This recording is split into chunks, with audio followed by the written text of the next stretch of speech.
Shoot, man. When it comes to like, I got a vegan place, an all raw food place I go really? to. I smash their tacos. I take people there. I took Kendall there, and he's looking at it like, bro, I'm not eating that. man, I don't know. I said, look, man. One small leap for man, one giant leap for Kendall. You know what I mean? But you got this. Yeah. You got this. Yeah. You know, I said, I'm not going to steer you in the wrong direction, bro. You don't know how many places I've gone and eaten and what I've, what kind of wine and dining places I've been to, man. In Japan, I had sushi, and there's a very famous place. They did a documentary on Netflix about it, and we didn't book that because waiting is like almost a year. Wow. You probably got to pull some fancy little Japanese string. You got to have some insiders, you know what I mean? I'm not fully plugged out there yet, even though I'm getting a little bit, I made some connections. But when it comes to the food industry, me and my buddy, we weren't trying to even request that. And the hotel staff at the Park Hyatt, they mentioned that they recommend the number 2 guy because the number 2 guy is practically rivaling the number 1 guy. Wow. And because it's more traditional and there's no hype. They say the number 1 guy, yeah, he's really good, but because he got so popular, now he's a little bit of a hype job. And because he has to produce for so many people, the quality really isn't the same. This was coming from the locals. You know what I mean? Wow. So we were like, cool, number 2. Yeah. That's like meeting Manny Pacquiao instead of Floyd Mayweather. Who cares? You know what I'm saying? Right. Who cares? You know? Yeah. Some people like Manny better anyways. Yeah. So there you go. Wow. You know what I mean? So what's number 2 to number 1? You know? It's a rival, you know? So the funny thing is we did something called Omakase, which pretty much means you don't order shit. You don't get to pick nothing. They just bring it to you? Whatever he grabbed from the market that morning, that's what he's gonna serve you. It was about like 10 different courses or something, maybe a little bit more. Maybe about 2 pieces of fish in each course. He started off with sashimi, which is just raw fish, slices, no rice. It's not a sushi roll. And the sashimi, I mean, was a wonderful experience. I tried fishes that I never would have ordered on my own. The lady asked, "Is there anything that you don't like?" I don't know what's really on the menu, so I just said, I'm not allergic to anything. It's whatever. Right. I forgot. I don't like sea urchin, bro. And sea urchin is a thing. Really? So he brings out the sea urchin, and my heart starts beating like, oh shit. And there was this Asian couple right next to me, and all they did was watch me put everything in my mouth and watch my reaction. That's all they did. They just wanted to see how I felt about what I was eating. Right? They probably could have put it on YouTube and got a few million hits on that. So, luckily for me, it wasn't really eating like straight sea urchin. He did something, I believe it looked like daikon radish. It's a root. He diced that up into like little cubes that would resemble what like squared carrot pieces look like. Okay. You know what I mean? Yeah. And then he put that in a bowl. Then he put the sea urchin in there, and you stir it up. And so now it's like a sea urchin sauce on this radish.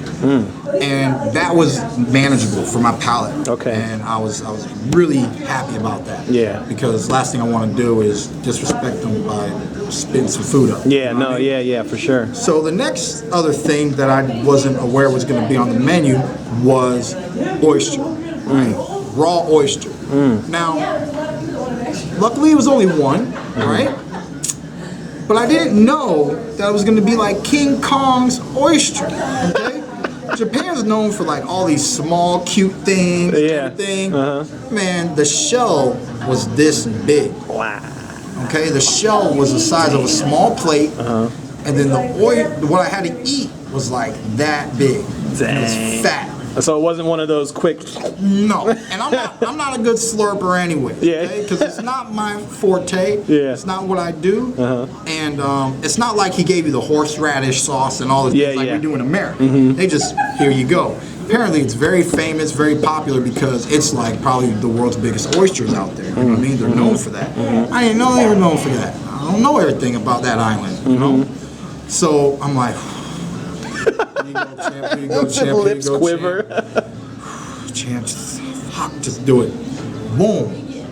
The whole thing? I don't know what else to do. You gotta cut it up in pieces. I don't know what you're supposed to do. I would have cut off a little piece and sampled first. First off, I don't think you can. I think I'm looking at him, and he kind of, I think that's what he's like, yeah, just go for it. Right? Oh, okay, yeah.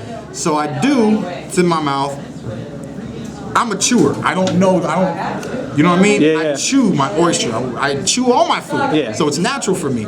As I bite down, the whole ocean erupts in my mouth. Okay? The whole ocean. I've had that before, yeah. Nothing but salt water in my mouth. It's a salt water serving. That's what I felt like I was getting. So I'm chewing it, and this one, I know they know I'm like, This is good. mouth shut, breathe through your nose. I'm like coaching myself through this. Swallow it.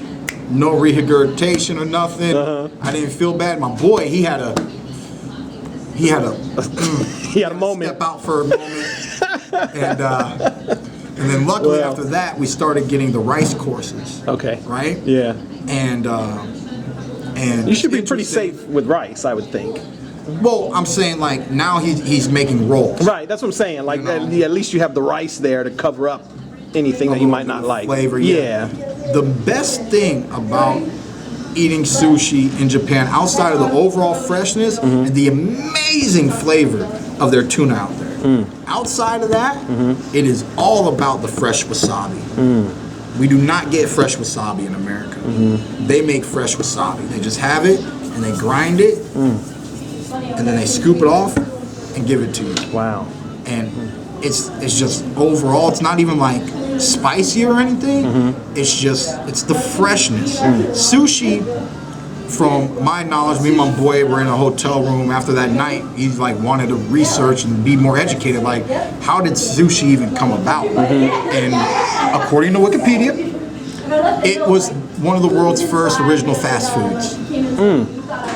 That makes sense, though. It makes sense. Yeah. You know what I'm saying? It Yeah. makes sense at the end of the day. You know, they take the whole fish, they do stuff, they slice a few pieces off of it, get it to a certain portion, boom, it's fresh, served to you in the raw. Yeah. You know, then they're wrapping it up with rice and everything, and the seaweed, and sushi's all about the freshness. So that fresh wasabi experience with the fresh fish that they have, I forget what the number was, but I think it was something like 10 tons a day coming out of their ports or something of fish. That's crazy. It's ridiculous. Yeah. It's ridiculous. Yeah. You know? But yeah, man, I mean the ramen, straight up ramen noodles. Everybody out here, every kid on the block, you know about them packs of ramen, boy. You know what I'm saying? Yeah. And it's different. It's different. You know, everybody, some people are chicken, some people pork or shrimp. You know what I'm saying?